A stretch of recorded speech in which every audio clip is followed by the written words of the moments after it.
Okay, once again, hello everyone. Hey. Woohoo! Thanks for stopping by the clinic here. We've got a few folks in the room here in person, and then everyone else out on the interwebs. I will try to have this not be as rough around the edges as possible. It has admittedly been some time since I've given one of these. Plan here is to cruise through the web route planner, maybe spend 10-15 minutes on that. And then I should be able to broadcast my phone on the screen here, and then we'll go through some mobile stuff, spin through the mobile route planner. I have a way to launch navigation and a ride in like a simulator in our app, and then we can kind of like see that and go through the on-screen settings and stuff like that. So here is your homepage, your dashboard, lots of stuff here that you get access to: calendar, routes, rides, collections to store groups of routes, etc.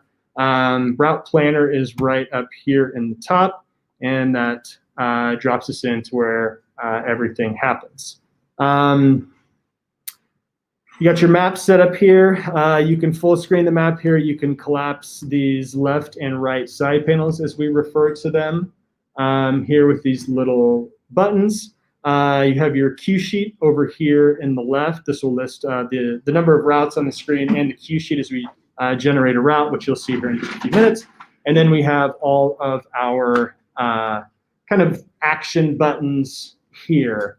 And before I get too much farther, sometimes, well, it doesn't slip my mind, but we've got a bunch of buttons here to do a bunch of stuff like adding custom cues, POIs, points of interest, and a bunch of other stuff. But we also recently introduced a right-click menu. So anywhere on the map, you can right-click and generate a number of actions. And this is probably my most favorite tool here in the route planner.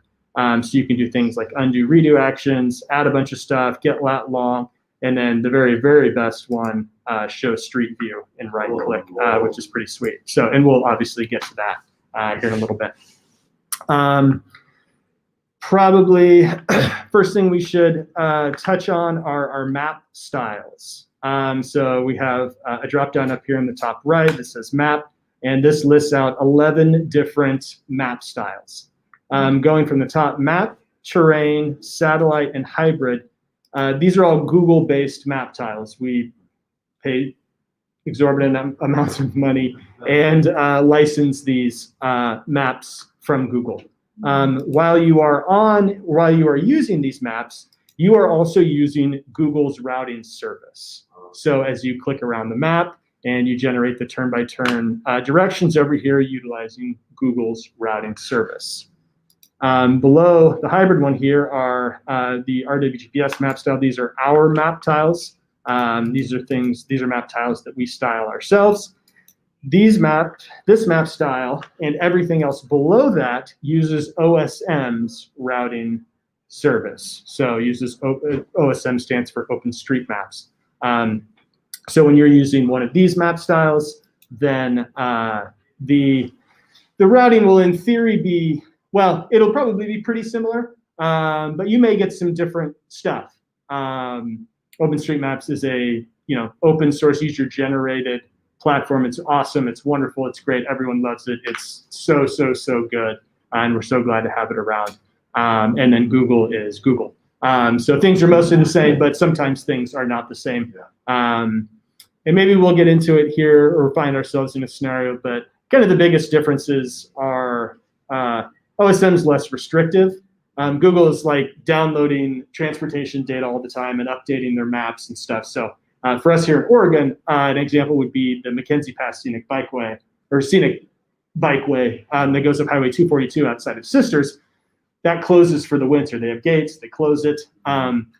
Google will update their routing service and they will not let you route over that section while that is closed. And then it opens and then they will open it back up. But you can use OSM and OSM will let you route over that. So that's kind of always the example that we use. We all stick back with Ride with GPS here. Settings, a couple of settings here. Queue icons, these are these little blue icons here that show you what the queues are. So you can turn those off and on if you want to get kind of, these are to help you kind of get your preferred map view. Points of interest are these information icons here. You can also turn those on and off, and we'll get to how you add those as well. And then distance markers are obviously distance markers on the map. And then just some general kind of settings, scroll, auto center, zoom by scrolling, etc. And then the big one, which we'll cover shortly, is the heat map. This is data from our users. It's millions and millions and millions of trips that is consolidated into a data set and then generates heat. We can overlay that on the map to show you where more people are riding. So as you know, for lack of a more elaborate or detailed description, you know, the darker the color, you know, the more that's, you know, that references more heat, more people are riding there. So obviously this, for us, this is Leif Erikson. People are recording trips on Leif Erikson, and there's, you know, there's certainly more people going on Leif Erikson than one of these random fire lane roads. So that covers, oh, and then one last one I forgot, wasn't there. When you're using a Google-based map, so a map terrain satellite hybrid, they offer Google's bike paths option. So you can toggle that on, and then you can get Google's bike paths option overlay. So a solid line would most likely, that is a bike lane, not protected bike lane, but that is a, you know, that would be a bike lane. And then the dotted lines generally are something like sharrows. So you don't have your own dedicated space, but that's a, you know, kind of like a second tier preferred street or path. Do they have a new Flinders Bridge up yet? No, I don't know. I'm just curious. Well, it just has, oh, there's no crossing yet. No, nothing. No, nothing. So yeah, that's actually a good one. I'm going to kind of mentally make note of that, which is good to touch on when, so when Google updates and gets the new Flinders Bridge, for those of you watching at home, Portland just got a really rad new pedestrian bridge installed, and it just opened a week ago or 2 weeks ago? A week ago, yeah. So that will inevitably make it into Google and OpenStreetMap, and then we're, you know, very occasionally downloading updates, and then, you know, shortly after it makes it into their updates, it'll make it onto ours as well. Cool. Okay, so what I'm going to do here, everyone's favorite buttons up here at the top, undo, redo. So if you get yourself into sticky situation, or if you're kind of like just roaming around the map and then you accidentally click and you're like, what's that? It's like, just undo it and you're good. And then as we get started here, I'm just going to go ahead and clear map, and we'll say, yes, are you sure? And I will, in fact, say, yes, are you sure? I have a quick question about the heat maps. Yes. Is there a key that tells you what the density is? Like, no key. Let's see. Or could you click on a line and it would tell you?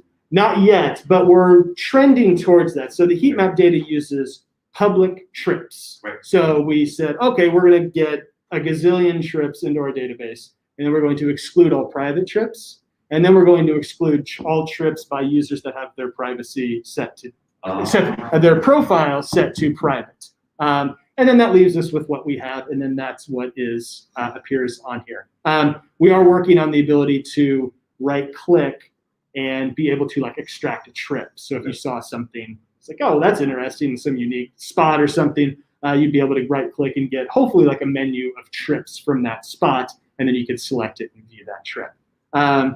In terms of kind of like a legend, it's not necessarily, the heat isn't one-to-one. Right. If it was, you know, Portland would look like it was on fire and you wouldn't see anything else. Same for another city. So we actually use, imagine a tile.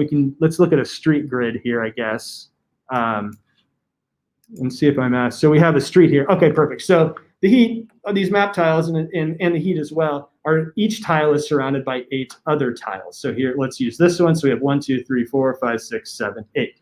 So we take the heat, we look at the heat in these tiles to help us generate the display of the heat in this tile. So the reason we do that is if somebody, you know, if everything was one-to-one, Portland would look on fire, you wouldn't see anything in rural areas. So, you know, something in Portland, Springwater Corridor has, you know, 1 trillion trips, and that would just be the only thing you see on the map. So if we notice like a rural road that has 5 trips, and we notice that there's nothing around it, surrounding it, we will increase the heat so it displays on the map so you can see it. Okay. Yeah, that was a great question. I love talking about that stuff. Okay, getting started, route. You can simply just click and drop a start marker to generate your start point, and you can drag this around wherever you want. Additionally, you can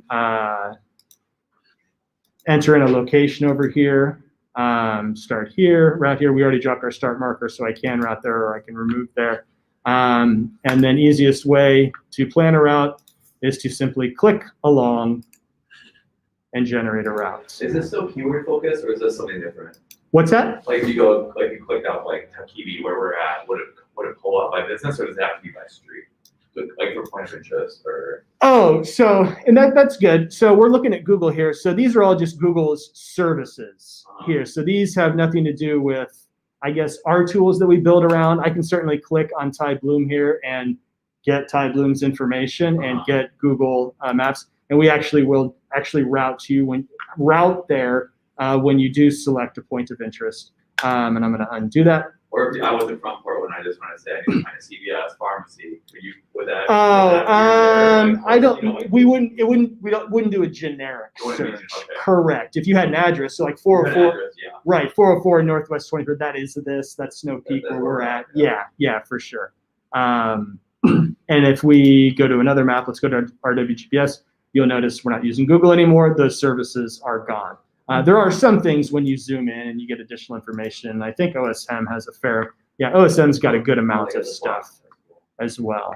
And this is all user, like OSM, this is all user generated information. So, Java Hounds, for example, somebody at some point in time went to Java Hound and then submitted this service to OSM, and then it makes it onto the map. But if we're here and maybe our routes, we can touch on POIs right now. If our route is off, our route isn't going on Northwest 23rd, but we were zoomed in, we saw Java Hound and we like coffee. We can drop a POI here. So this is now, we're dropping our own point of interest, or as I like to do, I'm just going to right click and we have a number of different POI icons here. And in this case, I will in fact select coffee, spell it correctly, Java Hounds, and there we go. And you can put in, website, telephone, whatever you want to put in there. Google gives us more zoom levels, so I'm going to zoom in. I'm actually going to right click and show. You can get right click and get latitude, longitude for anywhere in the world. So you can actually get that, and we give you an easy copy button. So I can click on this description. Boop, there we go. Cool. Now we got it. So, if you had stuff off your route, we'll see it on the phone. You could tap on it and copy and paste that and stick it into some other program or something. It's just nice to have lat long there. Okay, so we're planning. We can, delete that. Good. Go back to add route because I was still on there. I was just going to turn the heat map on, turn that off. Every time you click, we will drop one of these little white dots. I'm going to undo a lot of these things. You'll drop one of these little white dots. These are called control points. So these are kind of anchors of sorts. And you have the option over here to drop your own control points.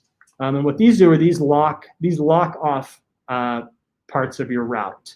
So you can add them and you can also remove them. So let's remove a few of these here. So we have the start icon and then we have the control point here. Now, if I wanted to kind of do a drag and drop and try and manipulate my routes, it's going to be hard because there's, without a control point, this is really being represented as one piece of route. So it's hard for me to kind of like maneuver the end. Maybe I just want to change the end and not the beginning. So that's going to be tough. So what I can do is I could come over here and drop a control point.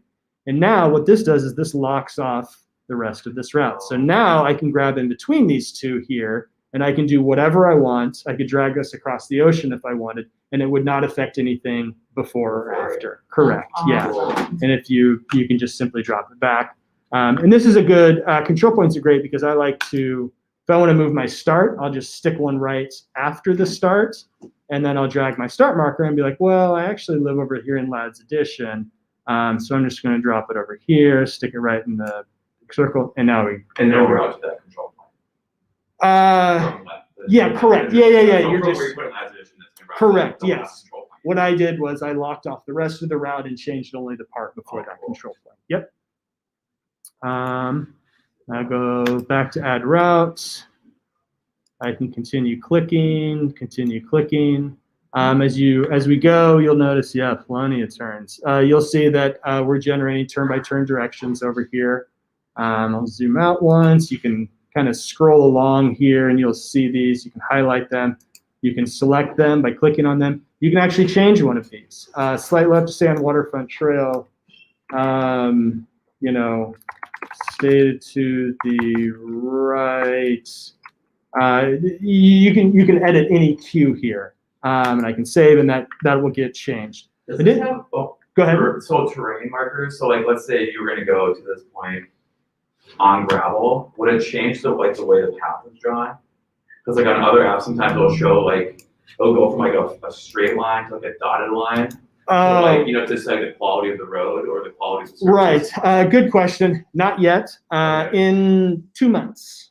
It's funny. It's the longest. We had people ask us for two things for years: heat map and surface type. We did heat map last year, and surface type should be out by the end of July. Okay, cool. Yeah, Martinez. Because sometimes like I get routed, I'm like, oh wait, I can't ride like my tires on this bike. Right. I can't like routing me through the full like. Yeah, Something that you can't do. Yeah, and I'm gonna blast this out to Washington County here, and we'll look at some tips to do that are both good for now and when surface type. Because the surface type information we'll get is where the other few places that do it. It's all from OpenStreetMap, and it's wonderful and great, but it's not the most accurate. Mm-hmm. Or something will be, it'll be unpaved, but it's not known if it's gravel or dirt, so it's just listed as unknown. Yeah. But there is a gravel category and there is a dirt category. Mm-hmm. So, it'll be a good indicator. Well, what is dirt, what is gravel? Exactly. What we call something, somebody in the UK, maybe theirs is a class 4 bridle way. Uh-huh. To me, it's like, well, I don't know what that is. Yeah. So we'll touch on a couple things here in just a second to help that out. To wrap up, you can also add in your own custom cues. And this is one of the most used features in the planner. So I can click anywhere on the route when this custom cue box is selected, or I can simply hover on the route, right click, add custom cue, select a number of things. So food, so last food stop of the day, or whatever you want. And we'll see when we get inside the mobile app. All of these cues, our app will read aloud, just like Google Maps, voice navigation, uses text-to-speech. And any custom cues that you put in there will be read aloud just like any other cue. So you can type anything you want, and the app will read anything that you type.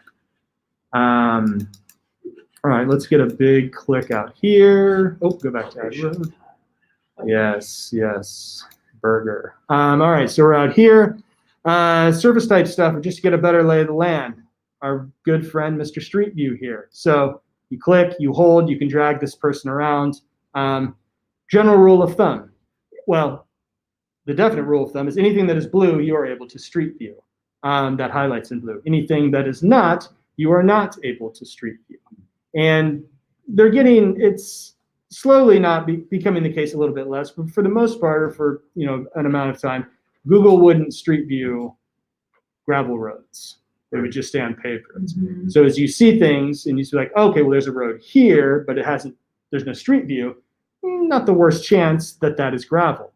So let's just see, this may be, this might totally backfire against me, but we can just come in here, drop the little man here. Oh, yeah. Sure enough, that looks like gravel. Yeah. And actually the whole thing kind of looks like gravel. So we could even back up here a little bit. Okay, that's right. So I know Helvetia Road is paved, so we can come right to this corner here, and you can actually kind of like double click along here. Oh yeah, that's right. Okay, so this does kind of, is this where we're going? There we go. And now we're on gravel. Okay, yeah. So Street View is awesome, wonderful, one of the best tools to get out of Street View and click this little arrow. I might also point out that we're using Google Maps and we're using Google Street View. We can go into any other map. So here's Esri, totally different map. Street View is also available in other map styles. So awesome. yeah, so if you wanted, a lot of people prefer something else. Like Esri. Esri has topographic information, so you can see contour lines here. Like that, you can still use Google Street View. And while we were here, there's a little dot. This little guy right here, this is called Google Photos. So people can upload photos to Google from anywhere, and those make it into our updates, just like Google Street View updates. So you can grab the little man, and we've seen the most bizarre things that you could ever think of with these things. So most of them are really cool. It's like, a road that doesn't go up to a summit.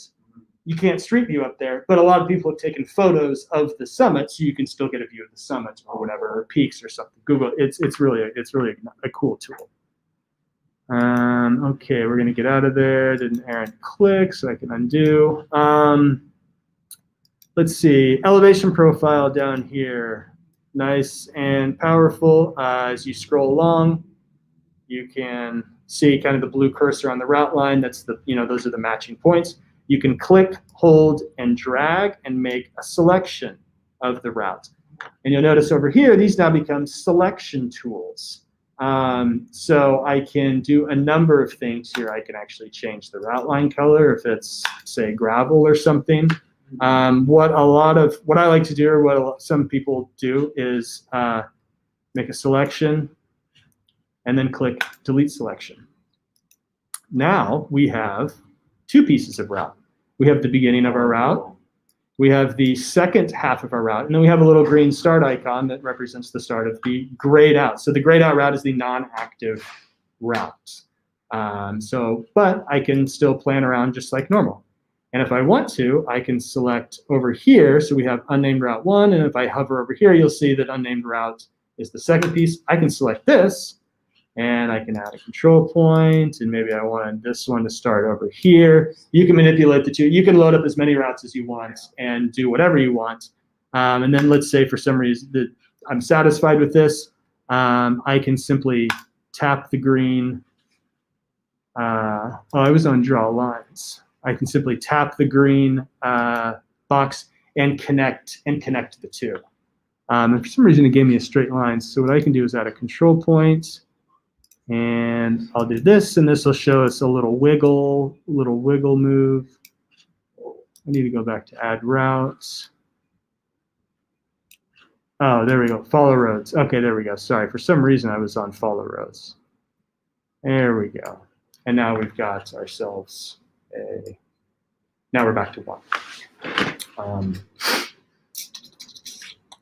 You can import existing routes from yourself or from anyone. Actually, I should show you where that was. Simply up here in the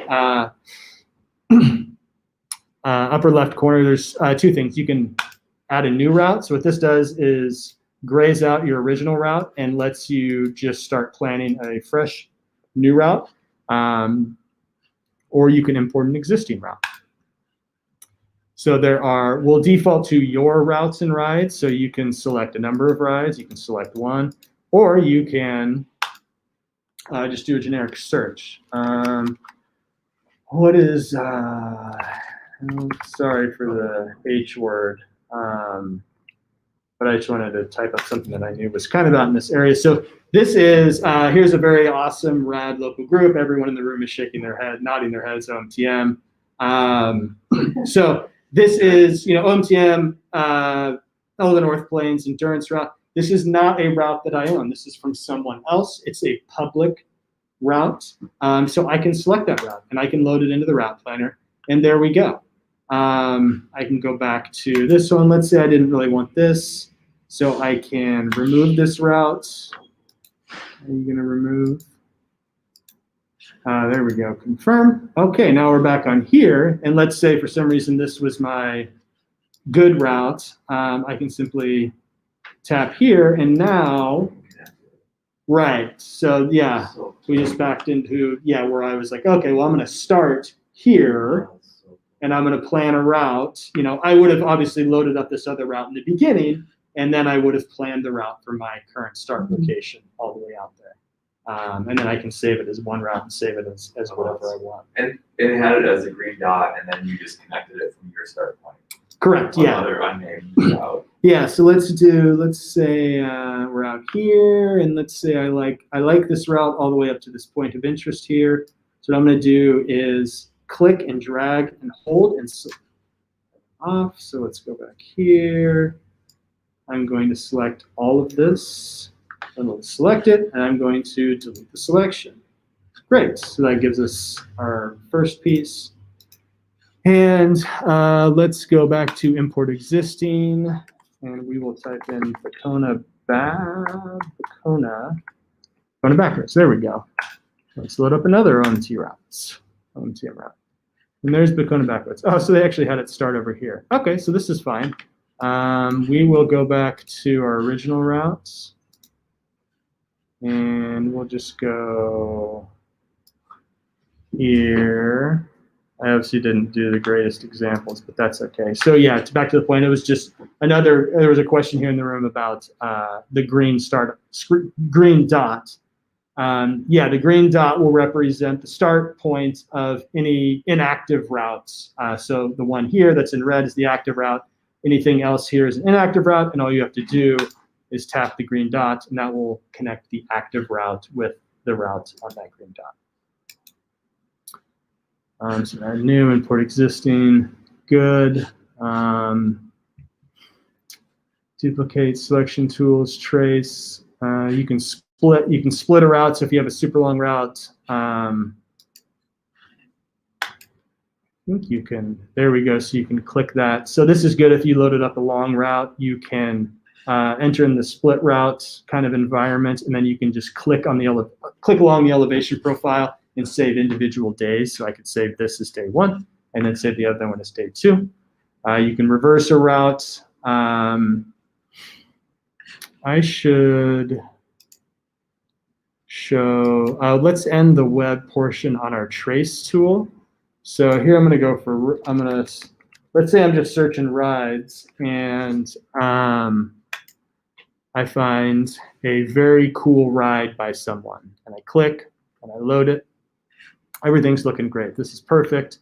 So you don't even, I guess this is good. If you find something and you just want to remember it because you're busy right now, and you just think to yourself like, yeah, I want to bookmark this for later. We have it's called pinning. We have the pin option sprinkled all around the site. Whether you're viewing here, I bet you it's probably here under. Oh no, we brought it out of there and in here. So you can pin a route, you can pin a ride. You'll see in mobile, there's pinning options. There's pinning options everywhere. I can pin that, and that'll add it to our pinned list. You didn't make a copy of it. You didn't do anything. You generated a link for yourself later, which we'll see here in the mobile app and some other places. For me, I like this. I'm interested in doing this ride. So what I'm going to do is I'm going to click more open in route planner. This is perfect. You find something and you go straight into edit mode. Now you think to yourself, wait a minute, where's the cue sheet? It's like, oh, well, this is a ride, not a route. It didn't interact with our routing service. This is somebody's ride that they recorded with our app or a Wahoo or a Garmin. We have the trace tool. So you can click trace. And you can do a manual trace. We had this for years. So if I click manual trace, what this will do is gray out the route. And this will let me add a new route. And this is what's called manual trace. So you can just kind of click along the line. I won't worry about correcting that for time's sake right now. And you can kind of just click along here. This is fun if you want to like trace half of a route or a third of a route. And then you say like, well, I don't want to go there. I want to go over here. That's fine. I will, let's cancel out of that. Let us remove this route. Okay. The great one is now we're back to where we originally were. I'm going to click trace again. I'm going to click auto trace. Now what we're doing is we are automatically tracing this route. And now in a matter of seconds, you took that ride that you found and you just generated a route with all the turn-by-turn instructions for it. And we can even zoom in just to confirm. There is a gray, oh, looks like I did a little thing there. I'll click OK, control point. Just in case I can, boop, there we go. Now we're good. So auto trace, wonderful tool. I save and I have it. That's awesome. That was so fast. I know I'm just like, you're so good at it. I'm like, wow, like, doing these things, like, it's like, oh, well, no, across the ocean. we're recording it. But yeah, so yeah, again, yeah, I guess trace tool over here. Trace tool is everyone's friend. Why don't anybody have any? Sounds pretty good. Yep, sounds good. Okay, thanks, Billy. Anybody have any? I guess lastly, yeah, you can do that, I guess. You can turn on live logging. Let's not do that. Let's configure search, live logging interval. Let's go to 30 seconds. We'll see.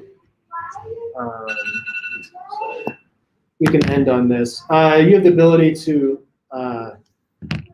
let other people follow your progress.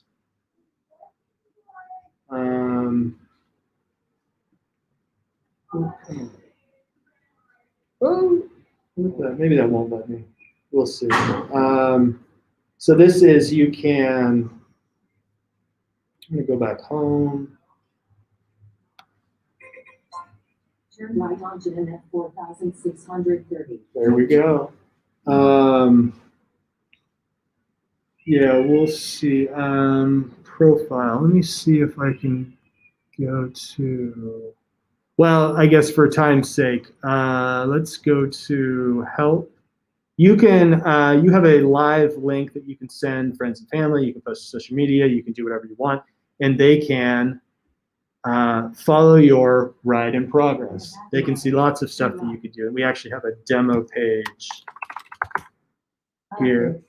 So live logging, let's go to demo page. Where are you at? Live, oh, here we go. Oh, totally covered. Can we move? Hey, there we go. Okay, so if you sent your live line link to anyone and they opened it on a computer, this is what they would see. I am navigating a route. The red line is the route. The blue line is my ride. And you'll see as here I am just consuming. I'm, quasi towards the end. As you take photos, we will geotag those photos to those exact spots, so you can see the photos. See the elevation profile that you're running, so they can see that you've got a couple little bumps left, and then you're good. And then they see some other cool metrics. Well, they can see a lot of metrics down here, but they too can see your estimated completion time, so they can know when you're going to get back to the end of that route. And then we actually can show your phone strength, the last time your live logging updated, and your phone battery too. Yeah. So, and this is you'll get a narrow view on your phone, but people can view this on their phone as well and get the same setup. And you don't have to have an account for this. It's just a URL, uses your unique user number, and you just tap it and it opens in your browser, and people can watch it. Oh, if you do have an account, you can comment on people's live log too, and our app will actually read that aloud to you. So people can leave you words of encouragement, or as we like to do, kind of the opposite side of words of encouragement, make jokes and stuff to coworkers and stuff like heckle. Yes, that's the right.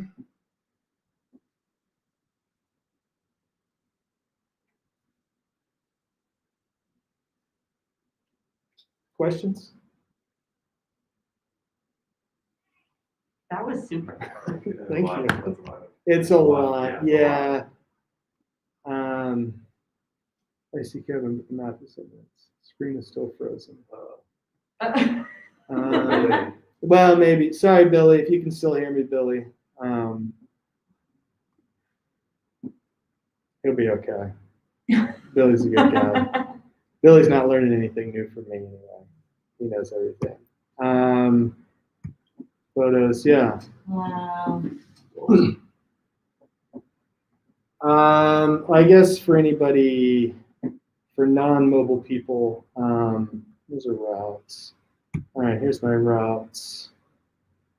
Turn right to stay on NF 4630.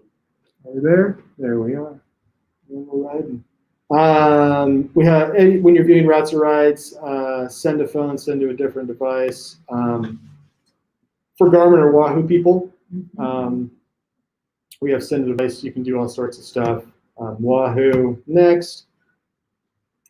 What we're going to do with Wahoos, we're going to pin your route. And then next time you do a route sync on your Wahoo device, your routes will show Turn up. left. Oh, there you go. So there it just said in 4 miles, I believe. In 4 miles, turn left. So there's your, I don't have to do anything for 4 mile notification.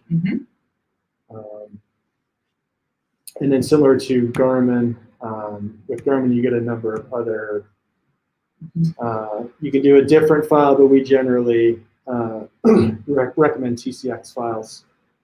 FIT files are good too, nice and small. FIT files will export custom queues out of them, so you can get custom queues on your Garmin device. Wahoos, you don't have to do anything because you're just simply pinning the route. So Wahoos love custom queues. Wahoo works great. Yeah. You just send a device, pin, you're done. You don't even have to go to send a device. You can just pin a route anywhere, and that'll sync next time you run a route sync on your Wahoo.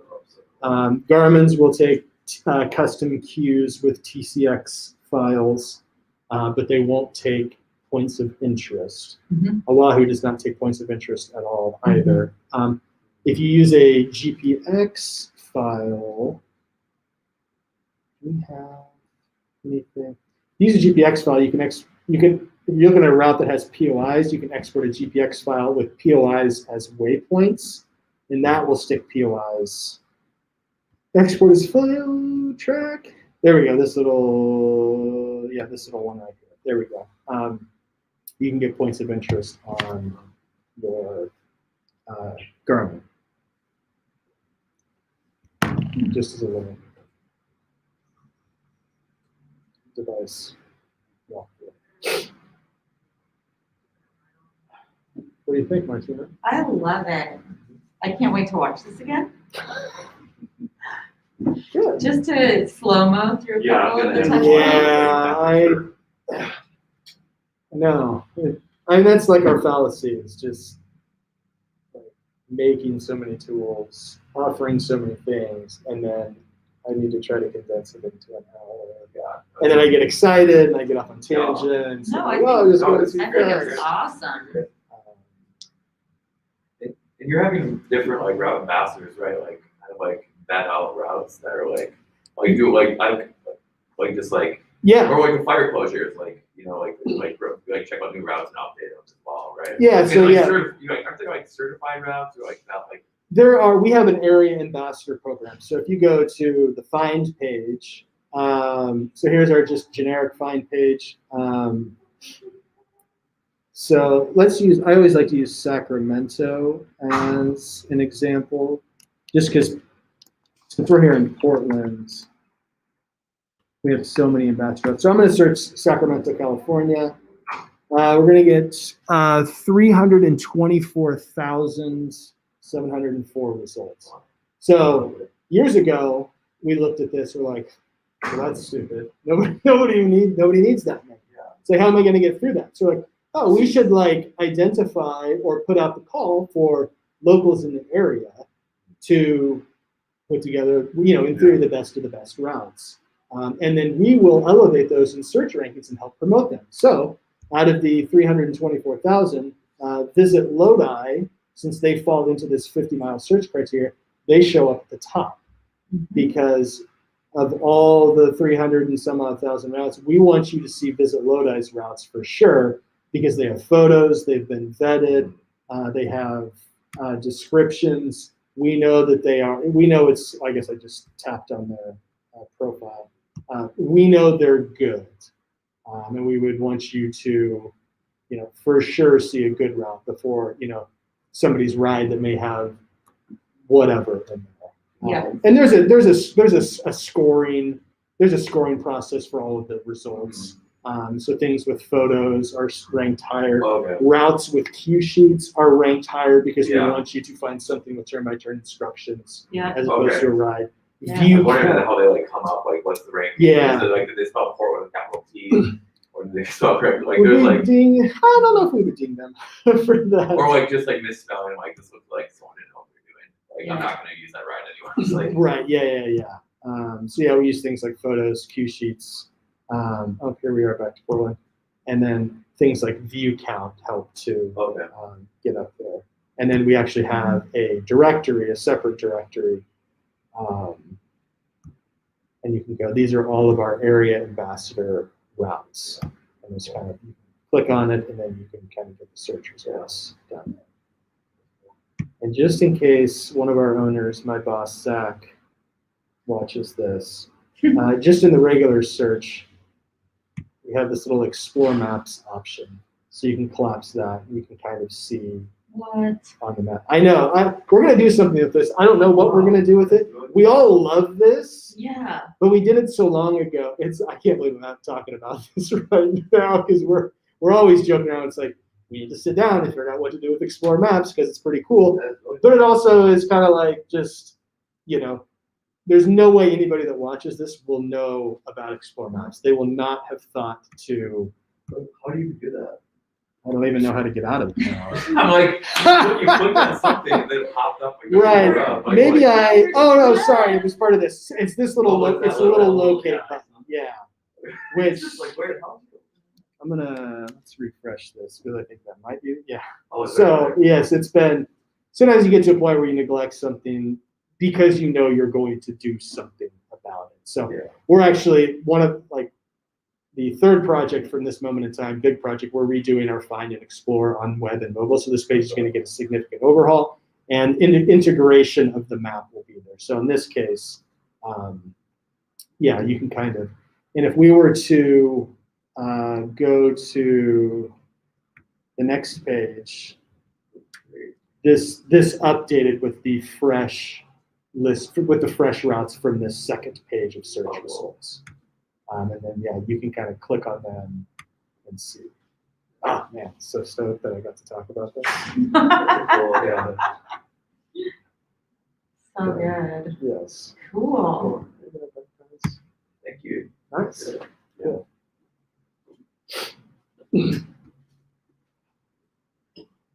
All right. Oh, Well- screen is so frozen. Well, that was probably a while ago. Yeah, probably. Okay, I'm gonna go turn off the live streaming. Okay. Thank you, Kevin. That was awesome. Yeah. Thank you. Thank you all. Thanks everybody who's watching right now at home or watches in the future. I'll stay right here till you give me the thumbs up, Martina.